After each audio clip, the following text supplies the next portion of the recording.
I can't wait to talk to you, Lindsey. Thank you so much for being here. Oh my goodness. Okay. Ina, you are like the shot of caffeine that I didn't even need this morning. Your energy alone is going to carry me throughout the day. I'm just so grateful to be here. Thank you so much for saying that because and I'm gonna cry already. Like this already started. We met at Rachel Luna's conference this past year, and I do have to say that I meet a lot of people at these conferences. I interview really big guests. I talk to people that are really at that high level, like you are all the time, and the warmth that you welcomed me with, like, it makes me cry just thinking about it, how amazingly sweet you were, how you were like a ray of sunshine coming at me. And I didn't expect it, especially because I had other interactions even like recently that were weighing on my mind that I didn't even know if I could approach you. I'm like, I don't know if I can take another person just being apathetic, another person just being like, okay, yeah, whatever, you're the lowest of my priorities.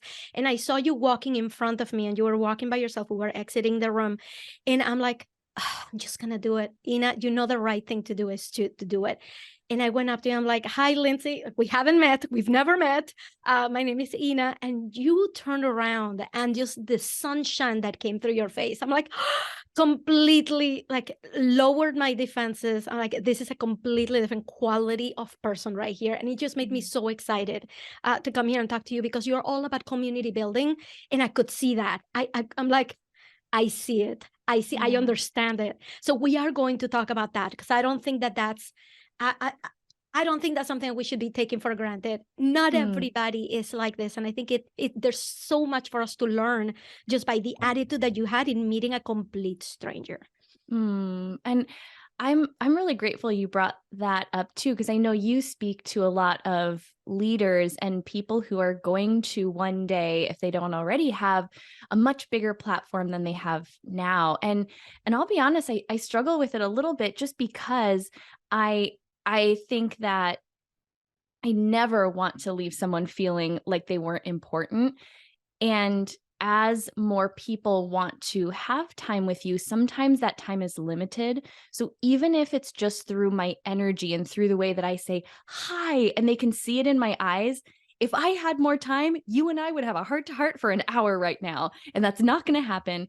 But I think it's important to remember because not that long ago, I was in the same shoes. No one cared about me. No one knew who I was. And I remember what it felt like when someone really saw me, like really saw me. Yeah. And that sometimes is the biggest gift we can give others because there are people who look up to you at the level you're at right now. And there are people who I still look up to where I'm like, oh my gosh, that person, I remember. I haven't actually told anyone this on a podcast. You're already getting an exclusive. Great. The day of my event, I got a DM from Jamie Kern Lima, who I was like, how does she even know who I am? I had one of those moments, like fangirl moments, sitting in the makeup chair. And, it was cool. And at the same time, I was like, I want to make other people feel like this. Yeah. And just simply by seeing them, acknowledging them, and as much as I can, really paying attention to the people who are kind enough to come up and say, hey, I really wanted to meet you, or I love your podcast. That will never get old. I can't believe that I get to do this for a living. Well, thank you so much for having that attitude and for you just taught an amazing lesson. We're within the first 2 minutes of this conversation, and you just taught what I think is the most important lesson that everybody out there needs to learn, and that is that people matter, that relationships matter, that people are not insignificant once you start to get to one level, that just your energy means so much. So on behalf of everybody who's ever met you and has experienced it, I thank you because it made a huge difference. Thank you, Lindsey. So I like to get started with going way back, but before we do, can you please introduce yourself to our audience? Just really briefly, if you can tell us, how to pronounce your name and what is it that you do and who do you do it for right now? I guess I should start with my name, Lindsey Schwartz. I am Lindsey. I'm the founder of Powerhouse Women, which is a global community, live event, podcast, and we have mentorship programs for ambitious women, mainly entrepreneurs, but really for women who want to grow and expand in their career, in a business, or just in their life. And best-selling author, that was kind of what kicked off this whole crazy journey, which I'm sure we'll get into some of that. And really, at the end of the day, I am just like you. I am an ambitious woman. I'm just on this constant pursuit of wanting to grow myself, wanting to find my own human potential. And I think that that journey, because it can be really uncomfortable, is best when traveled together with other people who are just as scared as you are and who remind you that we really aren't meant to do this alone. So I'm that. And I'm also an aspiring backup hip hop dancer. I just recently started taking hip hop classes again, and like leaning into more fun things in my life. So professionally, all of that stuff. But I also am a wife, I'm a dog mom. And I'm originally from the Midwest. So I always just say, I think that's where like the warmth comes from. I'm deep down, I'm a Midwest girl at heart. So let's talk about your background. And I'm going to say three things, and you need to just like put them together for me like puzzle pieces. Okay. Okay. And I want you to go in as much detail as you can about these things so that I understand them. Bodybuilding, corporate job, and wellness coaching. I need you to take these pieces and put them together for me, because these are all things that you were doing pretty much like all at the same time.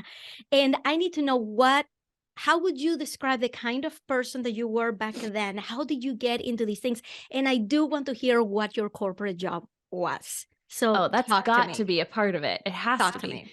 Yeah. So people would probably not guess this as my corporate career, but I'll take you all the way back even to college. So I was in college in Wisconsin and just knew that I was craving something different. I wasn't really looking to get out of Wisconsin necessarily, but I had this knowing inside. I think this was like at the earlier ages when I was starting to trust my own intuition.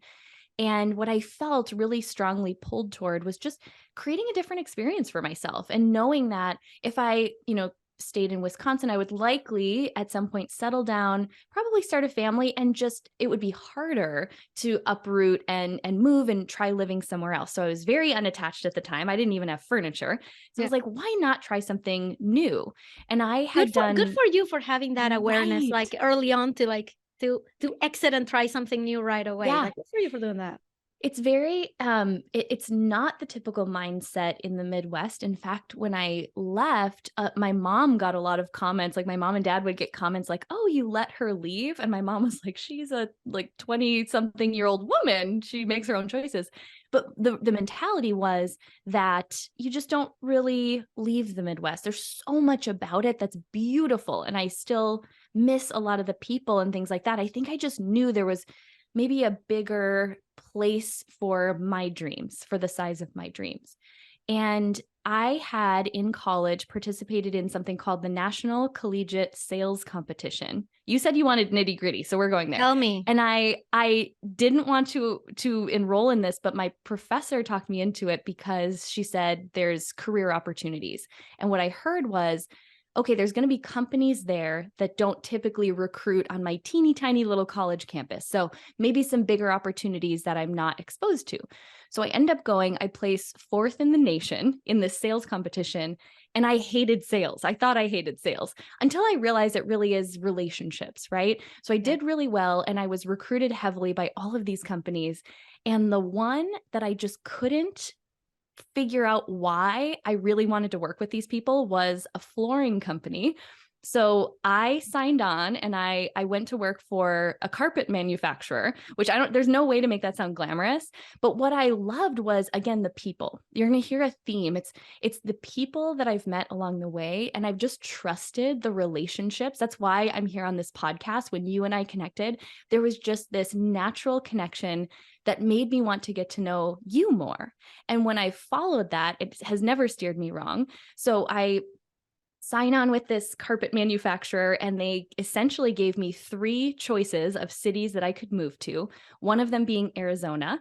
So I moved to Arizona, I was actually, it was a pretty fun job because I got to, I came on board specifically with the role and the task, I guess you could say, of wining and dining interior designers who would work on these big construction projects. And I would take them out to happy hour and become their friends and then try to get our carpet product like specified on their project, which was all great until 2008 hit and the recession started. So I had just finished my training. I was the lowest person on the totem pole, if you will, and pretty much the first to go if the company ended up needing to do layoffs.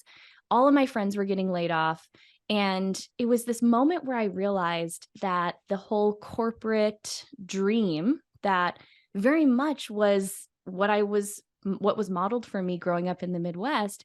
It wasn't that that wasn't true. I think I just had the thought for the first time that, oh, maybe this just isn't the case all the time, that the way to create a great life for yourself is to get a good job, a 401k, and you're set.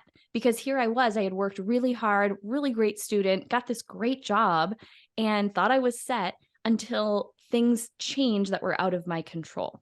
Once I realized, I think I want to have a plan B, I knew that I didn't want to just have another job. And I started to ask better questions like, what would I love to do? What would I do all day long, whether or not I was getting paid for it? And it just kept coming back to this simple idea that I was like, wait, there's people who get paid to just be in really good shape. Like, how do I become one of those people? Right. So I start selling these nutrition products. I eventually am kind of inspired by some of the people I'm meeting to pursue, fitness shows. And I did a couple of bikini competitions. And I think it just awoke in me this desire to be my own boss, to create something of my own that I didn't actually know was in there because I had never seen an entrepreneur. I literally had never known an entrepreneur, didn't know anyone who created their own business. So that was ultimately what led to my first business, which was the network marketing company. But I think I knew deep down that that wasn't for me forever. That like the network marketing company was such a beautiful such a beautiful way to learn about business, but I knew it wasn't the thing. And I think we need to normalize taking that first step, maybe starting the first business. It doesn't have to be the business that you're in forever. And I think we get too attached to like, oh, it's a mistake if I pivot, or it's an embarrassment if this business doesn't work out. Because every single move is going to teach you something different. And I wouldn't be the person that I am now had I not had 5+ years growing that business. And it was pretty successful, but I learned a lot of things. I made a lot of mistakes there. I learned a lot about myself that set me up to be the leader that I am now. And I wouldn't be this leader had I not been through that first experience. Let's talk about how you went from that to writing your first book, which went out in 2017. Can you please tell us, first, how did that go from, I have I'm in multi-level marketing. I know that this is not here forever, but I'm going to write a book. I know that there's a bridge in there that I don't know and nobody knows. So Yeah. tie those two together. How did the book idea come about and where were you then? What had happened is 2016 came around. I had been building my health and fitness business, the network marketing company, for about 6 years at this point. And I just felt restless and I couldn't put my finger on why. It wasn't that I was unhappy, but I felt like it was this feeling of knowing that there's untapped potential within you. And I couldn't deny it anymore. And so what I did, it was really right around this time of year. I always get very sentimental around the beginning of the year because I will never forget. I have this document still saved on my computer that says a book a week in 2016. And my goal was to dive back into personal development because that had always been what had kind of led me through times of discomfort. And I said, okay, I'm going to commit to reading one book every week for this entire year. And I started to make this list of the books I was going to read. And it was week 2 of the new year. And I have the screenshot literally on my computer. Let me see what date this is. On January 10th, I saw a post from an acquaintance, not even someone that I know super well, that said something, it was a Facebook post, something about doing a program that helped entrepreneurs get their message out in the form of a book. And do you ever have these moments, where it's like something inside you goes, psst, that's for you. Yeah. And this was one where I was like, no, I'm like looking around like, no, that's not for me. And this is what the message I sent her. So I sent her a DM that says, hey, will you send me details on this workshop? I don't know why I'm asking. Ha ha. But something inside me said, hey, you should do that. So all of this kind of came to a head when I took a phone call with the woman who was leading this workshop. And I explained to her, well, first of all, she said, Lindsey, I'm so excited we're having this conversation because a book could be so great to position you as an expert in health and fitness. And I had another one of those out-of-body experiences where a part of me that I hadn't tapped into yet said the words out loud that I'd never said out loud before. I said, first I said, I'm not going to write a book. Thank you so much. But I said, I don't think I would want to write about that. And then I was like, I paused and kind of was like, wait, what? What was that? And she was just as surprised as I was. And I went on to say, if I ever wrote a book, and I think that was like the little cracked open window that my higher self knew that there was something for me to gain from leaning into this experience. And I'm sharing all the pieces of this story because I don't want everyone to miss or just gloss over like, okay, she wrote a best-selling book. I want you to meet me in the moment where I was like, who, me? Who's going to listen to me? Who's going to read a book that I wrote, especially this book I want to write? So when we get these nudges, they usually are very confronting to our current identity because you're not that person yet.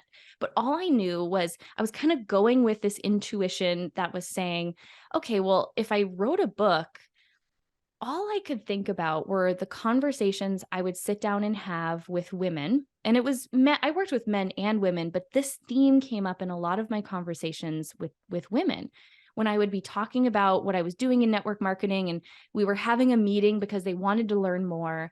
And I would sit across the table and I would say, let's just set that aside. Tell me about your big dreams. And in the very next breath, they would start to tell me why they weren't ready, why they didn't know enough, why they didn't have the skills or didn't have what was required.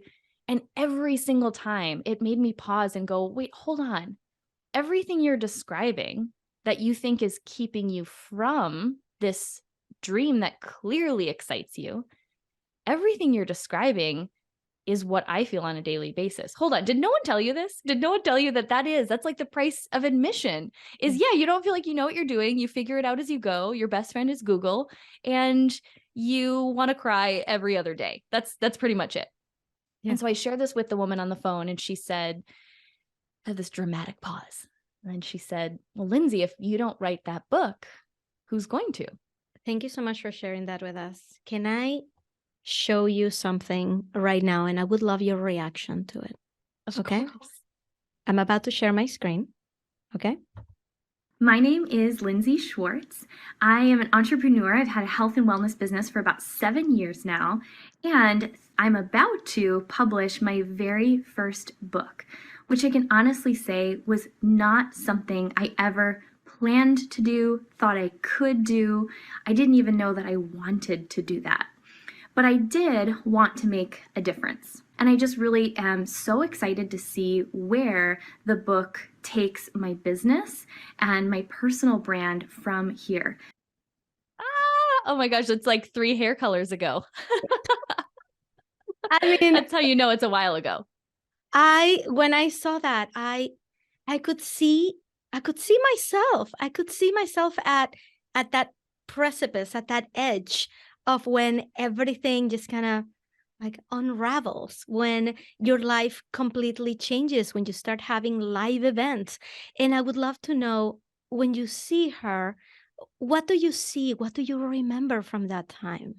I remember at that point, so that was a testimonial that I did for the woman who became a good friend and, such a mentor as I published that first book, the editor of the book.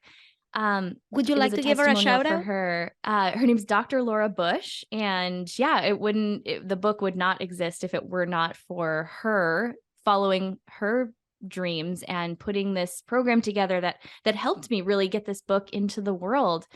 And, at that point I had been through so much inner change. And I just knew that I was different. That's the best way that I can describe it.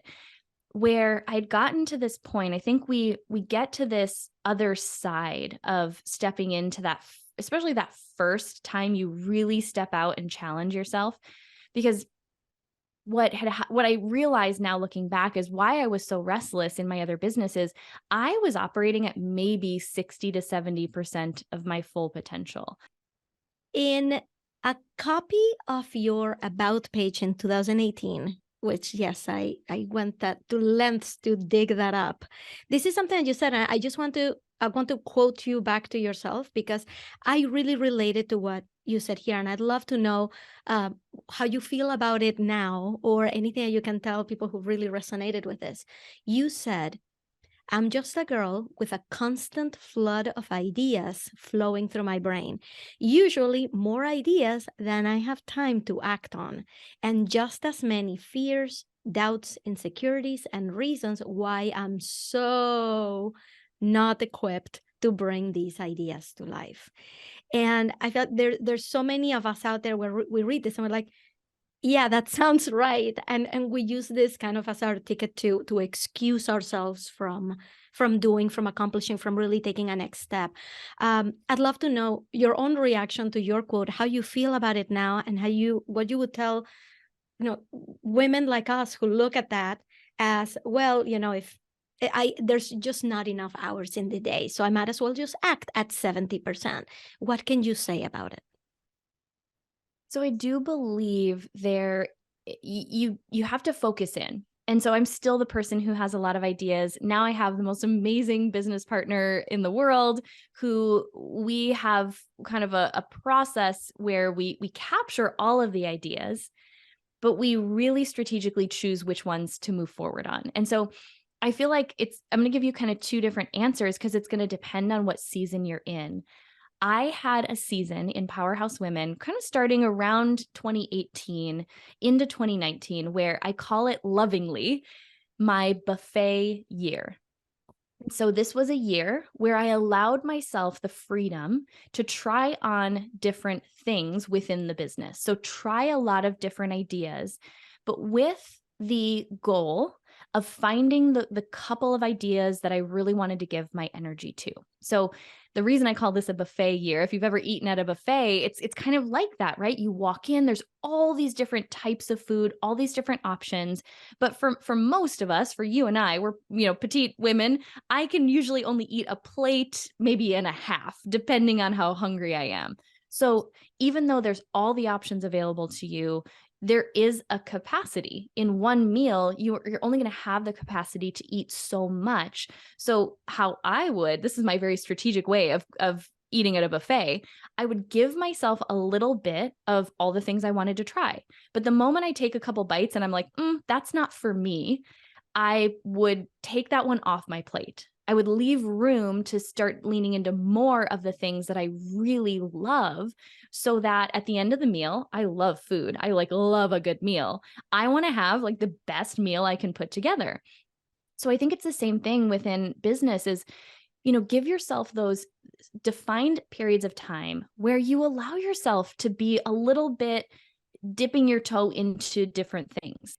Thank you so much for that. And I really think that we need to talk a little bit about the community aspect of this growth, of these launches, of this scaling that we want to do in our businesses.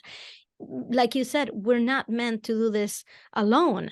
And part of what I love about what you do with these masterminds and these communities that you create is that you put the right people in the room with the right people. That was really what was intended for a mastermind to mean. Now the word has been used so much to mean basically just any kind of group program, that really a mastermind is taking masterminds, is people who are experts at different things, putting them in the same room so they can collaborate.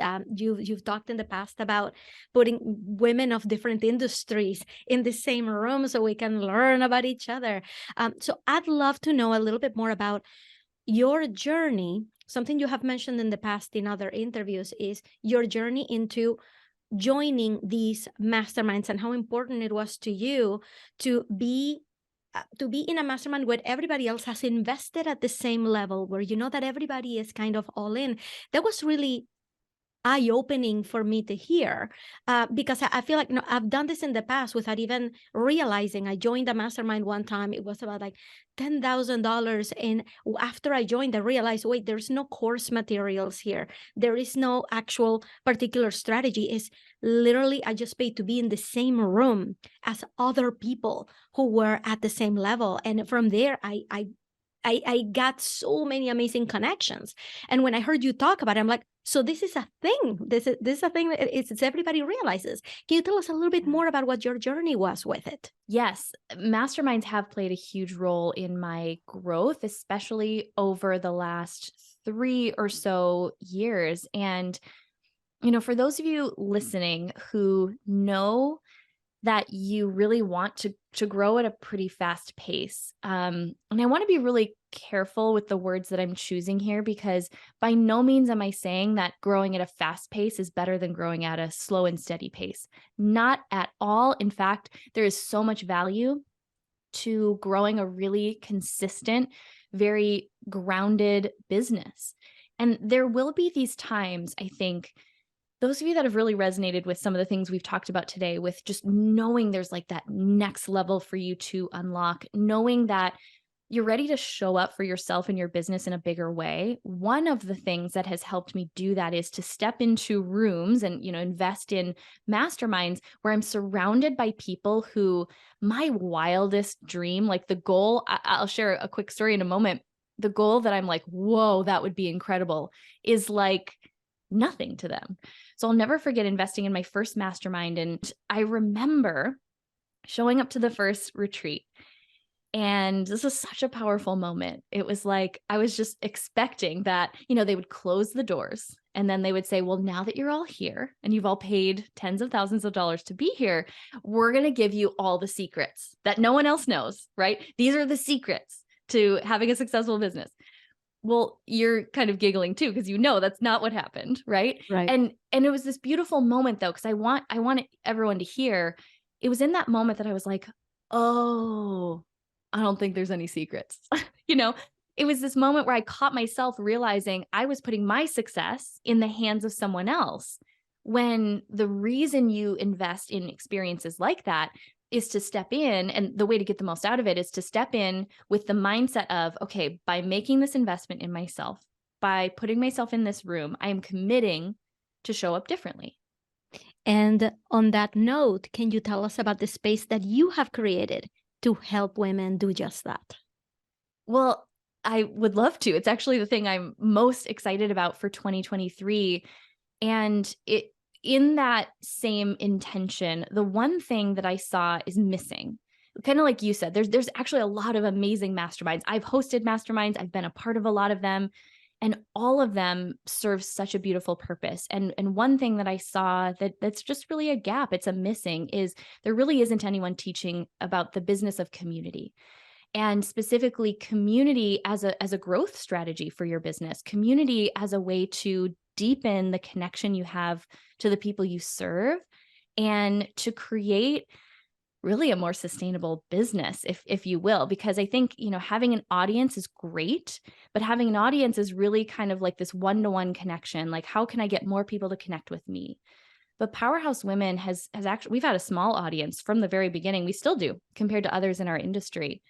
And the reason we've been able to outsell the size of that audience, produce results that don't make sense to most marketing gurus online, is because from the beginning, we focused on not just growing the audience and getting people to connect with us, but going a level deeper and saying, okay, how can we get these people now to connect with each other? Mm-hmm. And I, over the last year, have really worked to develop or kind of reverse engineer that into a formula that any business owner can apply, whether it's a product-based business, a podcaster, coaches, consultants. And so we're going to be, for the first time ever, I'll be taking a small, intimate group of women, leaders, just like yourself, just like those of you listening, through a community building mastermind is what we're calling it, but it's 4 days in person with me and my team really mapping out your community growth formula, whether you want to host events, do podcasts, do courses, sell products. It doesn't matter what the offer is, and then connect you with this very high level group of women who are on the same path, who want to grow at the same speed. And you're going to work together over the rest of this year, even after the mastermind ends, to grow your communities together. Because I do believe that the businesses that aren't prioritizing community are going to be leaving money on the table. Just business is changing so much that it's the connection piece. You cannot manufacture that. You can buy followers, you can buy leads, but you cannot manufacture connection. And that is the one thing we truly have cracked the code to. And I'm so excited to teach it and really to empower the next generation of great community leaders. I'm so excited about it. Where can people find out more about it? So the best way is to text me. So you can text me the word community and you'll get all the details. You can even personally ask me questions. It's me who answers these texts. So you text me the word community to the number 602-536-7829. That's the best way. Can you say the number again? Yes, it is 602-536-7829. And those texts come right to me. You'll get the link and then I can answer any questions there as well. Wonderful. And I can't thank you enough, Lindsey. You've shared so much. We've gone into every nook and cranny of your story, which makes me so excited. You've been a great sport at playing with me through all of this. So thank you so much. So besides finding out more about the Community Mastermind, where can people find you? Okay, well, I'm not that hard to find on the socials and all the things. I'm sure you'll link that. But you know what I would love is if you all love podcasts, which this is one of my favorite podcasts, I also have a podcast called Powerhouse Women, and it's just one of my favorite places to show up and serve. So come hang out with me on the Powerhouse Women podcast once you binge all the episodes of The Global Phenomenon, and we'll just have a big podcast party. Sounds amazing. Again, thank you so much, Lindsey. You have been incredible, and I can't wait to share this with everybody. Thank you so much.